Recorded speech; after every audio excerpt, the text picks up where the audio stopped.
Diary লেখাতে গতরাতে আমার বাড়ি চুরি হয়ে গেছে তো তাই ডায়েরি লেখাতে গেছি। ও চুরি কেস। জি আপনার নাম? ওর নাম বলবো, মা ডাকে সোনা, দাদি ডাকে মনা, বৌদি ডাকে বাব, তা ওর নাম বলবো। নিজের ভালো নামটাই বলুন। তাই বলো ওই হুমায়ুন ফকির। হুমায়ুন ফকির? এই পদবি তো কোনোদিন শুনিনি। আরে বাবা, একসময় ফকির ব্যবসা করতাম তো, ওই ফকির ব্যবসা করতে করতে ধনী হয়ে গিয়েছি, তাই এখন আর করি না। তা মনে করছি ফকির নামটা আর বাদ দেবো না, ওটাকে আপনি করে এখন ফকিরই করিয়েছি। বাবার নাম? কোন বাবার নাম বলবো? আশ্চর্য, মা দুজন হয় শুনেছি, কিন্তু বাবা দুজন হয় তা তো শুনিনি। এই হইয়াছে, এক হচ্ছে নিজের বাবা আর এক হচ্ছে বইয়ের বাবা। তা কোন বাবার নাম বলবো? নিজের বাবার নামটাই বলুন। তাই বলো, নিজের বাবার নাম হচ্ছে গিয়ে আবুল কালাম ওয়াজা। রাজা? জীবিত না মৃত? ধরুন জীবিত না মৃত না, তবে পলাতক। পলাতক কেন? বড় সার্থক নাম আমার বাবা। ওই ছোটবেলায় আমাদের দেখে তিনি পালিয়ে চলে যান, সেই থেকে আমরা পলাতক বলি। ও, গ্রাম? গ্রাম ওই পাগলাকানা ইউনিয়ন। পাগলাখানা ইউনিয়ন? সেটা আবার কোথায়? ওরে বাবা, পুলিশের চাকরি করেন আর পাগলাকানা ইউনিয়ন চেনেন না?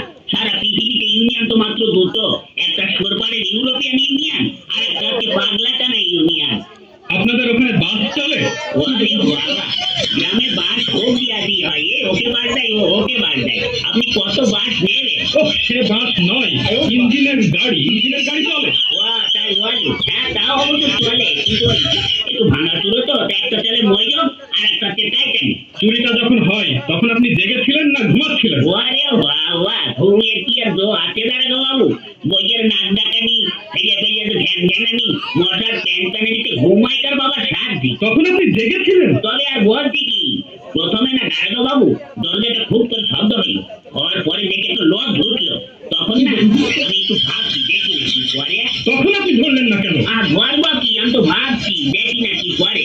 তারপরে না দাঁড়ানো বাবু আমার বাড়ির নিচে থেকে আলমারি চাবিটা নিল, নিয়ে হঠাৎ করে আলমারিটা খুলে ফেললো, খুলে ফেলে একে একে সোনা টাকা গহনা সব বের করে একটা পুটলার মধ্যে বাঁধলো। দেখছেন তবু ধরলেন না? ধরবো কি, আপনি কথাটা শুনুন না।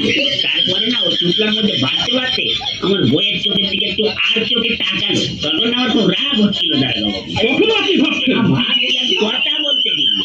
ওই হয়েছে কি, তখন ওই চোরটা দরজাটা খুলে রাস্তায় ঘুরে দৌড়াতে আরম্ভ করলো, আর ধরতে পারলো না। ও, তখনও আপনি ভাবছেন? ভাবো না, আমার ঘরে পুজো হচ্ছে, আমি ভাববো না, তা আপনি ভাববে? ভাবুন ভাবুন, বেশি করে ভাবুন, বোকার মরণ কোথাকার।